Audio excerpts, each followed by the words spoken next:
Praise the lord. మనకి రోజుకి కొన్ని వేల తలంపులు వస్తాయి. వాటిలో ఎన్ని మనలో విశ్వాసాన్ని లేదా అవిశ్వాసాన్ని పెంచుతున్నాయి? కొన్ని తలంపులను అపవాది మనలో నాటుతాడు. ఏ తలంపు ఎలాంటిది అని తెలుసుకోగలిగే జ్ఞానం ఉండాలి. వాటిని మనం చెరపట్టి దేవునికి ఇష్టానుసారంగా మలచాలి.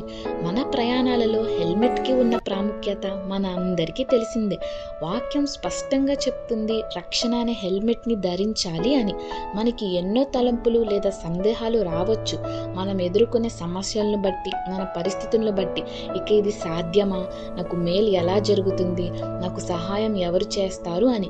కానీ విశ్వాసం ఉన్న చోట కలవరం ఉండదు. ఈ తలంపులు లేదా సందేహాలతో మనం మన శాంతిని కూడా కోల్పోతాం. వాక్యం స్పష్టంగా చెప్తుంది ఆయన మీద ఆనుకోవాలి అని. అప్పుడు ఆయనే మనకు శాంతిని ఇస్తారు అని. మనకి వచ్చే తలంపుల మీద కాకుండా ఆయన శక్తి మీద దృష్టి ఉంచుదాం. దేవుడు మిమ్మల్ని దీవించునుగాక.